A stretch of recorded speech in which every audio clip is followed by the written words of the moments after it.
Mee hadhammoo viidiyoo dheeraa hanga daqiiqaa 6 ta'u tokko sinii maxxansaa jira. Viidiyoo kana laalaati hin ifatinaati fixaatiniin laayik godhaa, sheer godhaa, komentii sitti kennaa. Turistoonni biyya alaa dhufaniit biyya kana daawwatu, mallaqa baasanii daawwatu. Isin immoo bakkuma jirtanitti hanga tokko muraasa wayii biyya Baalee jedhamtanaan akka wal bartaniif viidiyoo kana sinii maxxanse waan ta'eef nama hedduu bira akka ga'u sheer naa godhaa siniin jedhaa. Gara viidiyichaa.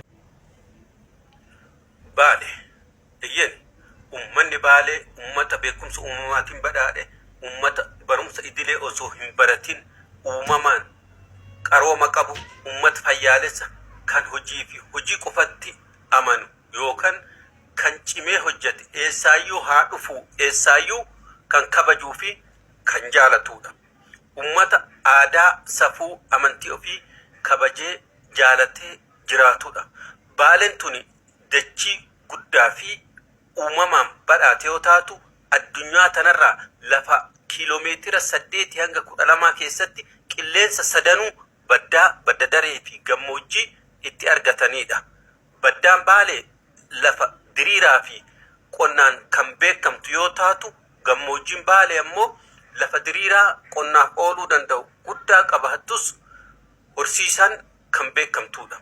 Baddaan Baalee lafa qonnaa diriiraa yoo ilaalan osoo hin nyaanne quufan rooba uumamaan qofa si'a 2 irraa oomishan qonna midhaan akka qamadii, garbuu, atara, ayisaa yookaan mata jaboo fi kan biroo oomishuun beekamti. Baddaan Baalee teknoolojii qonnaatiin kan wal baruu eegale bara dargii keessa yoo ta'u, yeroo ammaa kana tiraakterri qonnaa fi kumbaayinarri haamaa bal'inaan kan hojiirra oolaa jiranidha. Kanatu jiraa bara Ihaadig biyya kana seene waraanni wayyaanee Baaleen gahu kumbaayinara ziitii midhaan haamu maasaa keessatti arganii dafaatii humna dabalataa nuuf ergaa, meeshaaleen waraanaa gurguddaan hedduun biyya kana jiru kan jedhaniifis. Gammoojjiin Baalees sirnaan itti fayyadamuu haa dhabuuyyu malee lafa qonnaaf oolu bal'inaan kan qabu yoo ta'u, yeroo ammaa kana hanga tokko midhaan akka xaafii, misingaa, boqqoolloo fi kan biroos ni oomishu. Baddaan Baalee qonnaan beekamus loonis ni qaba.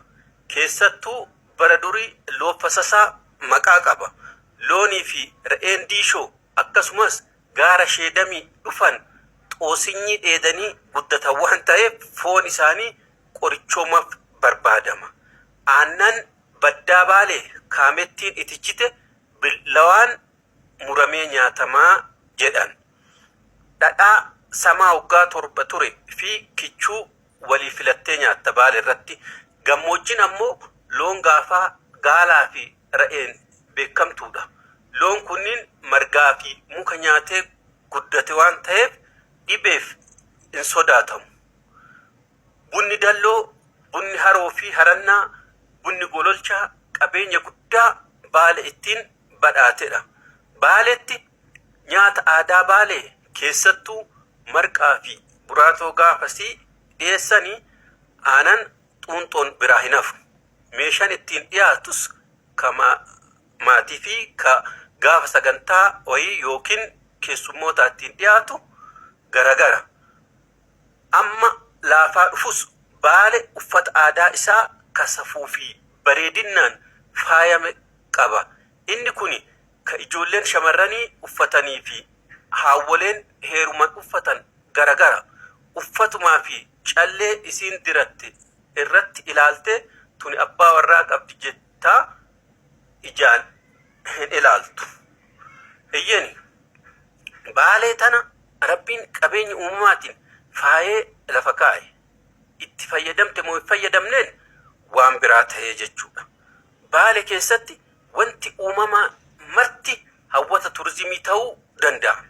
Garuu ammatti qabeenyoonni hawwata turizimiif oolaa jiranii fi ooluu danda'an gurguddoon iddoowwan turizimii gurguddaa jiran keessaa paarkii biyyoolessa gaarreen Baalee, paarkii Diishoo, bosona uumama harannaa, dirree Sheekanaa Huseen, qileewwan waabee Gaasaraa, iddoo seena qabeessa madda walaabuu fi yeroo dhiyootti waan ajaa'ibaa arguuf kan deemnu holqi Suuf-umar Baale keessatti argama. Baale bineensota bosonaa fi simbirroowwan addunyaarraa achi qofatti argaman hedduu hammattee eegdee tursiisuun addunyaaf gumaacha guddaa gootee jirti. Mukkeen qorsoomaa fi wardiyyaa madaala uumamaa ta'an hedduu hammattee kunuunsitee yoonaan geettee jirti. Baale laggeen baddaa isheetiin maddan sagalee garagaraatiin faayamanii gammoojjii Baalee fi Sumaalee keessa qaxxaamuruun biyya Sumaalee Maqdishoo beelaa fi dheebuu baasaa jiran hedduun kan badhaatedha. Isaan keessaa laga Waabee, laga Weeb, laga Shaayyaa, laga Gannaalee, laga Togonaa, laga Yaadoot isaan muraasa. Humni ibsaa malkaa Waaqannaa, Gannaalee Daawaa fi Yaadootis laggeenuma kanniin irraa kan maddanidha. Baale kuduraa fi muduraanis kan badhaatedha. Waan facaasan hunda dachaa kumaatamaan baay'iftee kan namaa kennituudha Baale. Burtukaanni, muuziinii fi shankoorri gammoojjii agaarfaa keessaa ba'u maqaa addaatii fi mi'aa addaa qaba. Shookaan heeroo xiyyeeffannaan addaa itti kennamee teknooloojiin deeggaramee osoo irratti hojjetamee qabeenya addunyaa kanaa filatamaa ta'ee akka ba'u shakkii tokkollee hin qabu. Muuzii adii fi burtukaanni gaasara laga Zeebaxaatii ba'u qabeenya guddaa akka hin banne kunuunfamuu barbaadudha. Maangoo fi paappaayeen barbaree fi dalloo mannaa keessatti oomishamu maaf akkanatti akkamii? Kana qofaa miti. Akkuma guddinaalee biroo fi naannolee Itoophiyaa biroo Baale qabeenya albuudatiinis baay'ee badhaatudha. Addunyaan maal jettii seetanii addunyaa hedduutu Baale keessatti argamaa jetti. Waan paark Manii World jedhu paarkii tokko addunyaa hedduu jedhu. Biyyi hangana qabeenya qabdu maaf guddachuu dhabdeen gaafii kenna hunda. Waan of gaafachuu qabnuu dhallee. Garuu ani maanguddichi tokko waan jedhe siniif haa kaasu. Baale wanti guddachuu dhabdee fi mootummoota darban hunda keessatti hanga waggoota 7 darban duraatti mootummaa dhufaa darbaa kamuu mootummaa kiyya jedhee amanee fudhatee waliin hojjetaa hin turre. Sababa kanaatiin bu'uuraalee misoomaa fi hojiileen gurguddoon Baale irratti osoo hin hojjetamne hafee jira jedhu.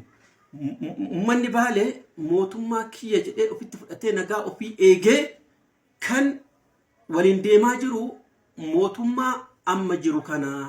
Mootummaa amma jiru kana irratti immoo waa guddaa arguu deemnaa jedha maanguddichi kun jechuudha. Galatooma horaa bulaa.